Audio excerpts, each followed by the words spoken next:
Hello everyone, my name is Gerard Dragon Rider Khalil, but most of you on YouTube know me as The Completionist, and welcome back to Final Fantasy VII Month. Now before we begin today, I have a quick little announcement.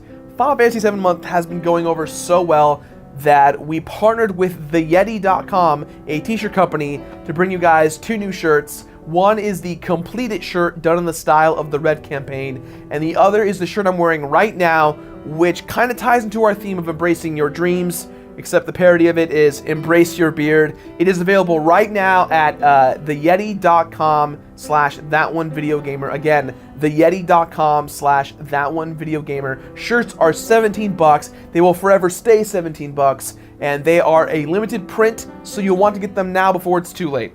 So with that said, let's go ahead and start off Crisis Core. Now, the past month, it has been wonderful exploring everything from the main game of the original Final Fantasy VII. But the overarching theme of loss and identity in this month are about to come to a screeching halt when we get to experience a familiar story we've known about from the perspective of someone who up to this point has kind of been downplayed a lot. Today's discussion will be about the PlayStation Portable game Crisis Core Final Fantasy VII and the main character Zack Fair. We think we know a lot about the Nibelheim incident, but there's so much fog surrounding the entire conflict. We'll also talk a little bit about the history of the game, as well as two new themes that are in parallel with our previous ones. So, with that said, ladies and gentlemen, I give you Embracing Your Dreams, the truth of Zack Fair. Most game franchises are pretty straightforward within its story and the evolution of their storytelling, right? If Mass Effect 1 came out and everyone loves the story, the obvious choice is to make Mass Effect 2 and 3. In the realm of Square Enix and how they produce games, they very rarely create direct sequels or prequels to games, and if they do, they always end up coming out with a drastically different engine within a year or two of the first title it's attached to. So for instance, titles like Final Fantasy X and X-2, 13, 13-2 and 13-3, even Final Fantasy XII with the Ivalice Alliance and so on. Somewhere within Square's being, they said to themselves, hey, you know our best-selling franchise thus far? It's been 10 years. Let's bring back Final Fantasy VII with an array of extended universe games and films, and call it the compilation of Final Fantasy VII. In this compilation, Square Enix added one console game, one portable game, several mobile games, a few voiceover comic novellas, and a full CGI animated film. Most of the mobile games and novellas were Japanese release only, so for the rest of us, we had Crisis Core, which takes place 7 years before the events of Final Fantasy VII, Advent Children, which takes place a few years after Final Fantasy VII, and Dirge of Cerberus, which takes place after Advent Children. Each of these stories clears up a lot of the confusion about the events that take place across the entire timeline while adding a lot of depth to our already well fleshed out characters. To really get our points across, today we will be doing everything just a little bit differently. We will talk about the history of Crisis Core, its presentation and gameplay, then dive straight into the story and themes, with a little dash of completion bonus. Crisis Core was a very sticky situation. Going into the game's development, Hajime Tabata had developed the mobile game Before Crisis, which focused on the Turks. Square originally was going to make a port of Before Crisis for the PSP in order to expand their gamer market. Instead, Tetsuya Nomura appointed Tabata to be the director of Crisis Core, but it was difficult for them starting out because of the novella Last Order. This changed a bit of the lore that went into the Nibelheim incident, and it angered fans in a big way. There was a lot of pressure surrounding the success of Crisis Core. This was the first real visit back to Gaia that had to make everything feel familiar and new at the same time. They decided on choosing Zack Fair as the protagonist of Crisis Core because of his predetermined fate in the series. Zack's story had been sitting in such a minor role for nearly 10 years as conceptual art. He really created the backstory for Cloud, and since they had so much source material, they wanted to give him a real shot. I think one of the really great things about Crisis Core's presentation is how next-gen it feels for being on the PSP. All the cutscenes look incredible, bringing that cinematic storytelling we know and love right back into the world of Gaia. I remember when Gerard and I were playing this game, we kept screaming at the screen, "Why can't this be on the PlayStation 3? It's just so incredible! Even the regular graphics and the gameplay and transitioning scenes will blow your mind. And what's even better is that the PSP has an HD TV component out feature so you can play this thing on the big TV so you can really get that cinematic feel. A big controversial change for Crisis Core's overall representation came from the tone of being an action-oriented game. From what we know of Final Fantasy VII, we've got a traditional JRPG with an emphasis on some innovative things. But, in order to make everything seem more streamlined, Square wanted Crisis Core to be much more action-driven. This made sense considering that we only play as Zack the entire time, so there's no need to slow down gameplay to one person waiting to attack. The core mechanics of Crisis Core are as follows. Everything is done in real time. Using the L and R buttons, you can scroll through all of your commands depending on what materia you have equipped. Need to heal? Bam, you can heal. Need to cast a spell? Go for it. There's a bit of delay between your inputs of attacking and using commands, creating an illusion of real-time combat, but you can actually avoid attacks by running away and dodging. You have so much more control over the tide of the battle, which is really awesome. We've also got two revolutionary battle elements that add a lot more depth to this new system. The first is the Digital Mind Wave, better known as the DMW slot machine. This slot machine is constantly spinning in battle and at random grants you ability bonuses such as temporary invincibility or infinite MP.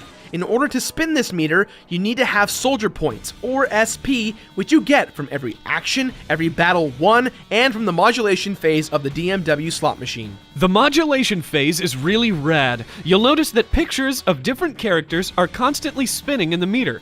These characters are important to Zack on his journey, and you enter the modulation phase whenever these pictures align. The modulation phase acts as an instant limit break, and they all feature different cutscenes and events that take place in the story, followed by an insane act of awesomeness.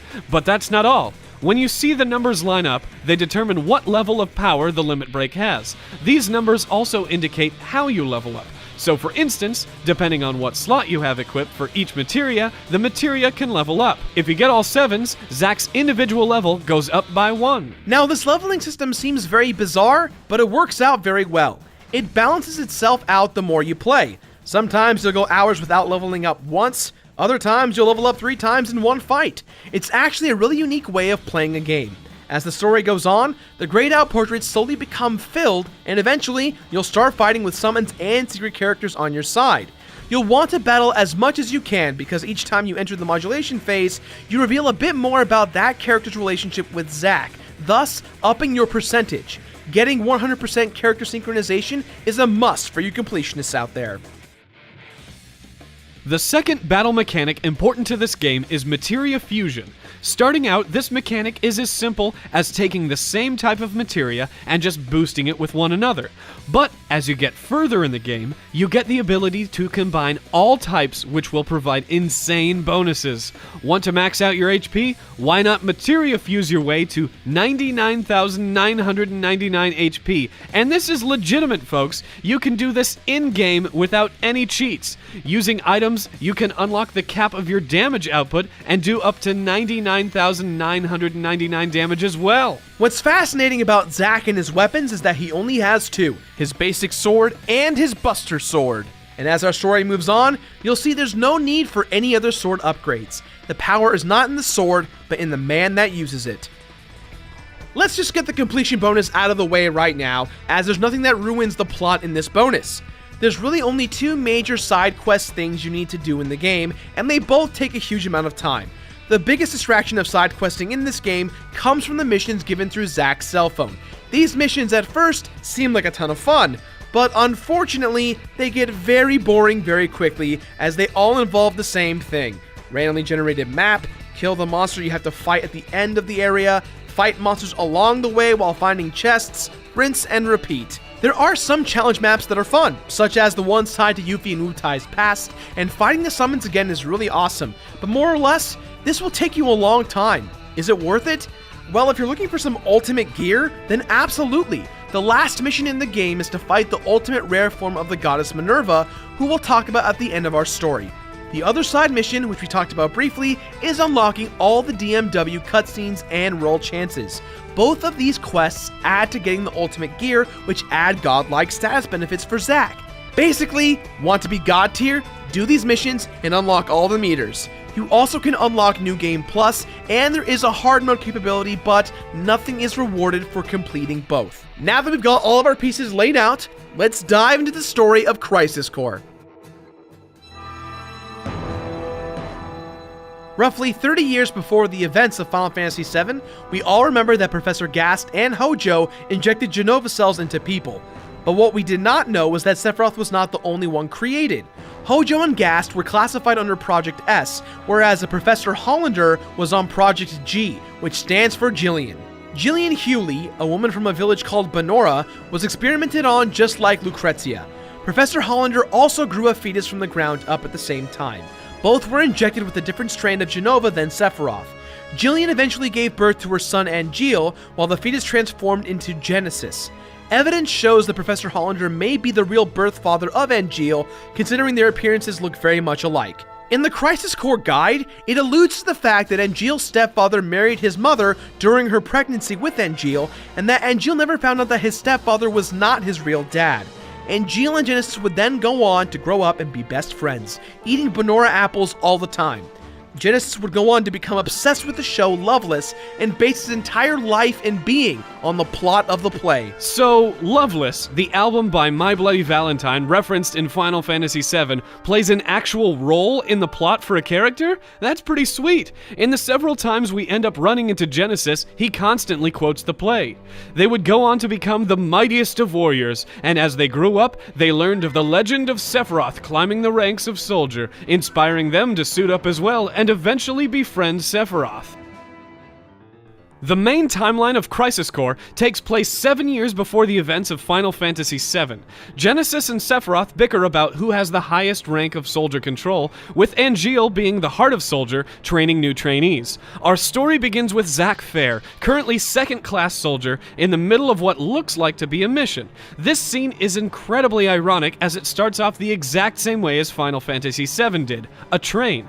Towards the end of this mission, Sephiroth shows up and looks like he's testing Zack to his limit. Upon this exchange, Sephiroth is about to best Zack when Angeal steps in, revealing that this whole mission was simply a simulation to help Zack train his skills. We start to see the beginnings of one of our themes that we will see unfold in this story. Legacy. Zack looks up to Angeal tremendously, to the point where Zack models his role after him, someone who wants to be a hero no matter what comes his way. When Angeal intervenes, he reveals his personal weapon, the Buster Sword. In this, we realize that Zack does not own the Buster Sword yet. Zack is somewhat goofy but highly motivated to do the right thing. Unlike our theme of Final Fantasy VII, Zack does not have an identity crisis, but rather the exact opposite. He knows exactly who he is. In fact, in the entire Final Fantasy VII universe, Zack Fair is the only one who knows who he is, what he wants, and knows in his heart what's truly good and evil. 1 month goes by, and word breaks out that Genesis has defected from Soldier, taking several second and third class soldiers with him. Enter Lazard, the director of Soldier. He's the one that sends everyone out on missions. He tells Zack and Angeal that the final fight with Wutai is coming to an end, and that they will help liberate the remaining rebel forces. Halfway through the mission, news breaks that Angeal has also now defected from Soldier. Zack and Sephiroth, at all costs, must now hunt down and destroy Genesis and Angeal. This creates huge amounts of inner turmoil for Zack, as Angeal is his best friend and mentor. During the final moments of this mission, several soldiers and monsters that look like Genesis begin attacking Zack. Apparently, these are all Genesis clones and they work for Genesis. Zack's next mission sends him to investigate Benora Village, which if you recall, is the hometown of Angeal and Genesis. Upon investigation, the only person Zack discovers in the village is Jillian, Angeal's mother. She tells the story of when Angeal's father crafted and gifted the sword to Angeal when he joined Shinra. The sword represents everything that Angeal's family stands for: honor, discipline, and legacy. And in this moment, Zack sees the sword is with Angeal's mother, signifying that Angeal has betrayed his family legacy. Zack heads for the factory in town to discover Genesis and Angeal. Angeal defends Zack and flees, but Zack follows suit. Zack returns to Jillian only to find that Angeal has taken his sword back and has killed his own mother. Angeal reveals that his mother's life needed to end because she was in pain, as he is as well. Genesis appears once more and forces Zack to fight a Bahamut summon. Shortly after this fight, Shinra is ordered to blow up Benora and to clean up all the evidence of both Angeal and Genesis's past. In all of this chaos, Genesis sprouts wings. From here on out, for the rest of the game, we see an immense transformation with Angeal and Genesis, both evolving into monsters. Our theme of legacy starts to work in tandem with embracing your dreams. Angeal may have disappeared as Zack's mentor, but Angeal's legacy is what encourages Zack to keep fighting. He must embrace his dream of becoming a hero in a world filled with gray, and it's only going to get darker. Zack gets promoted to first-class soldier, but you can tell he feels like he doesn't deserve it. But it's not long before Genesis's army attacks Shinra HQ. Zack battles his way through the army and ends up saving Cisne, one of the newest members of the Turks. Zack meets up with Sephiroth at the Sector 5 reactor. After a fight with some more monsters, Zack sees that these monsters now appear as Angeal clones. So now we have Angeal and his army, Genesis and his army, and they're reigning terror over all of Shinra. Sephiroth shares a story of how Angeal, Genesis, and himself used to spar in the training room. In this training room, the scene is painted for a fight to take place on the Junon Harbor Cannon. As they're fighting, Genesis gets tired of Sephiroth taunting him and Angeal, so he goes all in fighting Sephiroth. Sephiroth wins the fight and ends up injuring Genesis very badly. So badly that later on, we find out that Genesis received a blood transfusion from Angeal. The mixing of their two Genova cells, thanks to Hollander, now gives them the ability to clone themselves. However, because this whole process was experimental, the two are suffering from degradation, meaning they're withering away. Shortly after this story, Zack discovers an angry Angeal in the reactor. Angeal grows himself a pair of white wings, and we have a key moment where Angeal throws all of his discipline and honor aside and reveals his true intention: revenge on Shinra for turning him into a monster. Zack assures him that he's an angel because of his wings, but Angeal says angels dream of one thing: to be human, and he attacks Zack, sending him down to the Sector 5 slums. Oh, the irony of the Sector 5 slums. Remember how Cloud fell through the church? Well, it turns out this is how Zack and Aerith meet, and unlike Cloud and Aerith, their relationship is very much a romantic one. We have a little fluff for our story in terms of side missions and such, but this is important because we do see Zack and Aerith's relationship begin. And as a reminder, Aerith is very young at this time, so this is her first and only real relationship. Zack's heart is pure, which makes this all the better. Eventually, Zack makes his way back to Shinra HQ, and of course, another fight with Genesis and Angeal's armies breaking out with Shinra.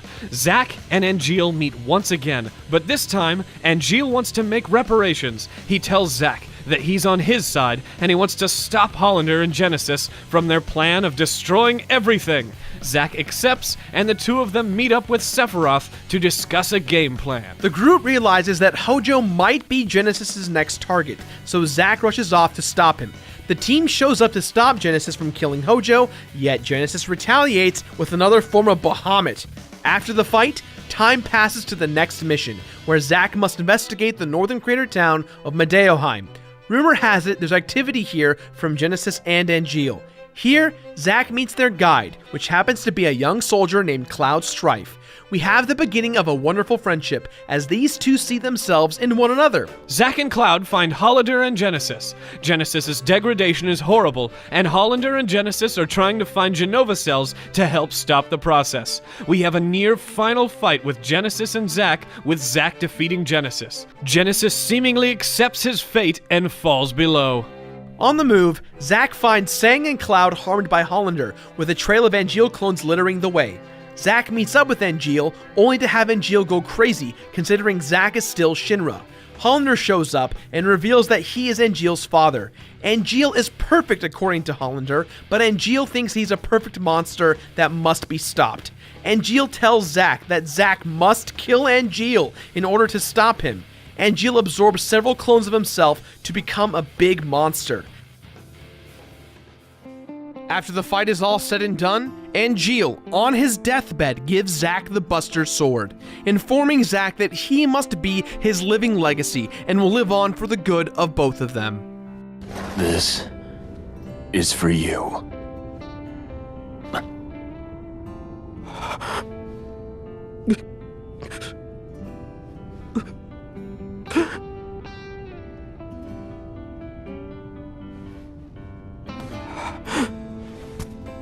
protect your honor. Always. The passing of the torch symbolism is incredibly important here for our theme of legacy. Zack, a man who dreams of becoming the best hero in the world, now must fulfill his dream by becoming the living legacy of Angeal. It means family, friendship, discipline, and honor. Zack takes a long-awaited vacation after leading Soldier alongside Sephiroth for several months. His vacation is ruined as word gets out that Lazard has gone missing and Genesis and Angeal leftover clones are attacking Junon Harbor. Zack suits up, clears his mind, and returns back to Midgar. Shortly afterwards, Zack is informed that he must spend a fair amount of time away from Midgar on the next mission. Here, Zack spends as much time as he can with Aerith, knowing that he's going to be gone for quite some time. What's his mission? Zack is being summoned to Nibelheim alongside Cloud and Sephiroth to investigate a mystery that's taking place at the Mount Nibel reactor. Oh god, this is it! The Nibelheim incident! Presented beautifully, the events we know so well begin to unfold. They arrive at Nibelheim, they meet Tifa, take a few pictures, and in a few days, they head up to Mount Nibel to find Jenova locked away. Sephiroth begins to have his big meltdown and realizes that he too is a monster. What is different this time around, however, is that Genesis shows up to throw a wrench into everything. Genesis, in this version of the incident, informs Sephiroth of his entire past, which starts to push the big boulder of evil that is Sephiroth. His attempt to manipulate Sephiroth, however, into giving him some Jenova cells, fails, but it succeeds at making Sephiroth lose his mind. The town goes in flames, Zack, Cloud, and Tifa try to stop Sephiroth at the reactor, Cloud stabs Sephiroth, Zack gets hurt, Tifa gets hurt, everything goes as we know. Things start to turn for the worse, as Cloud and Zack are captured and experimented on for months, maybe even years, in the Shinra mansion. Zack and Cloud eventually break free of their capsules. Their plan is to run as far away as they can from Shinra, with both the entire Shinra forces and the Turks trying to make public enemies out of them. Cisne of the Turks finds Zack, but because of their friendship, she lets them go. While Cloud and Zack are on the run, they run into Genesis again, who informs them that because of their recent exposure to Mako and Jenova cells, they're incredibly valuable to them, and that the degradation process can end. After fighting them off, they continue their quest to run from Shinra. Zack heads to Gongaga, his hometown, to try and say goodbye to his family, but while he's in the Gongaga reactor, Hollander and several Genesis and Angeal clones try to kill Zack and Cloud. That is until Lazard shows up, who turns out to be another Angeal clone. Lazard and Zack vow that the only thing left to do is to officially kill Genesis while they are on the run from Shinra.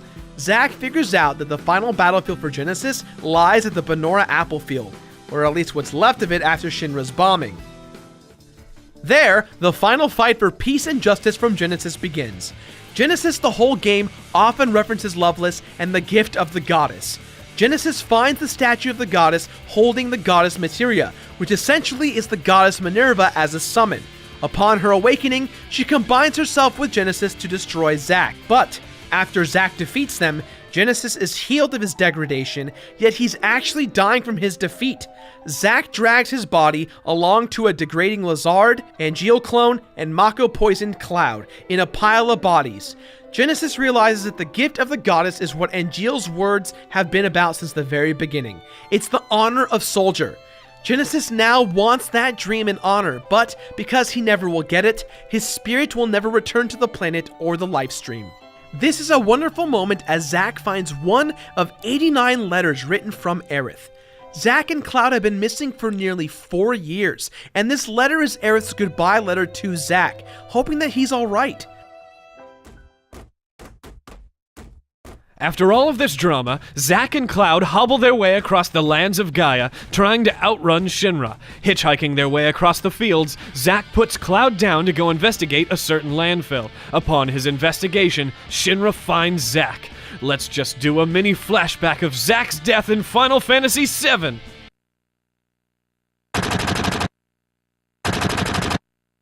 Well, that was too much of a build-up for that one. Now take that small event and turn it into this epic moment.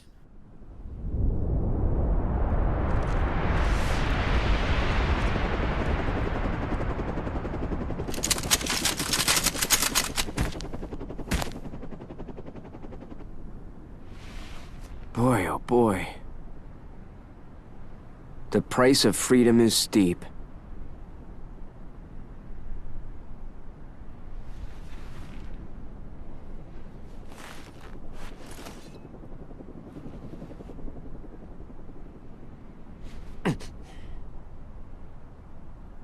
Embrace your dreams. And whatever happens, protect your honor. As soldier! Come and get it!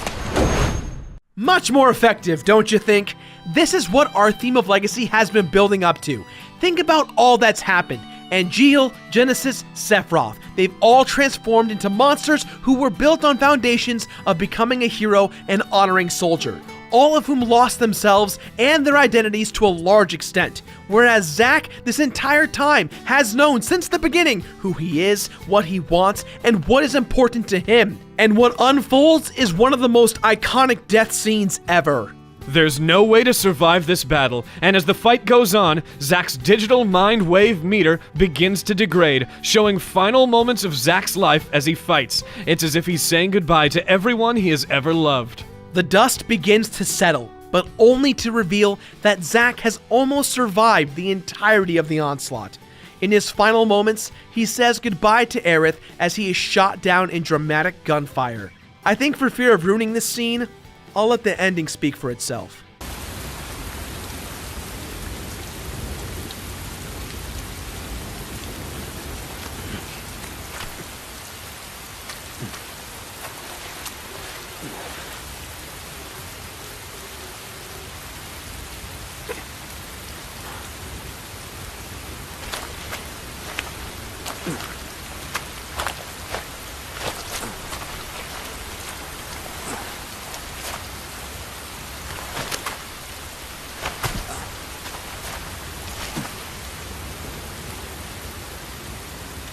Zack.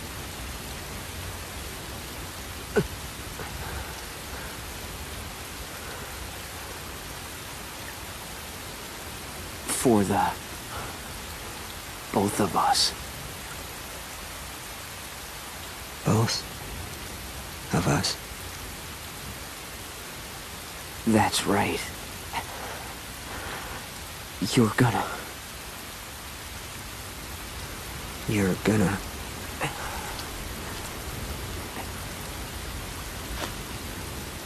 live. You'll be my living legacy.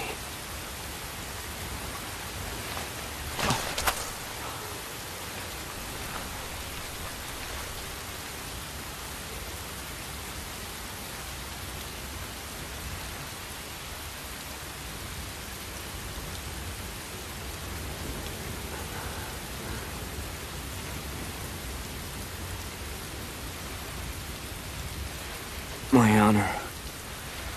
My dreams.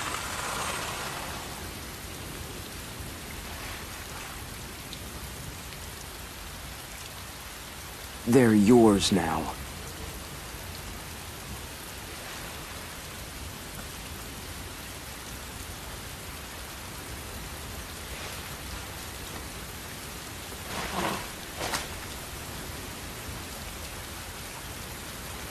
I'm your living legacy.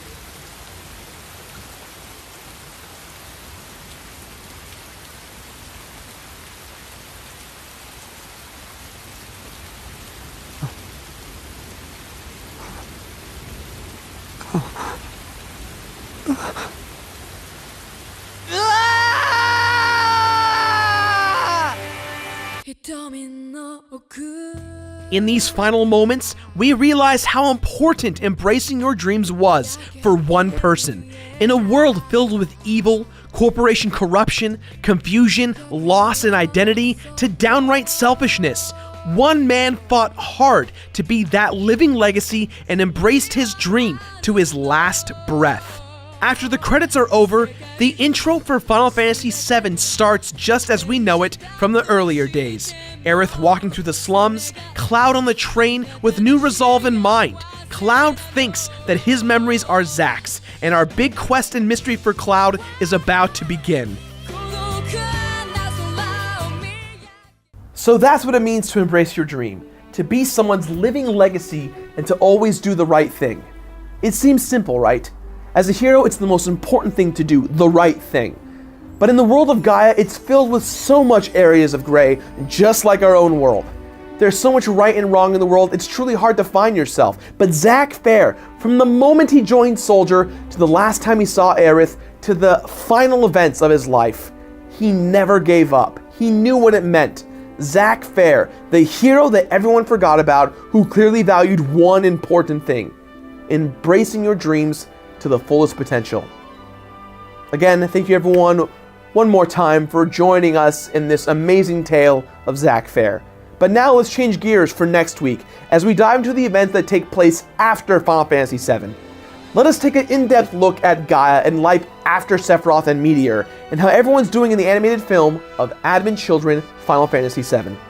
Don't forget, you guys can pick up your brand new shirts, the completed design, as well as embracing your beard over at theyeti.com/thatonevideogamer for $17. With that said, guys, we'll see you next week.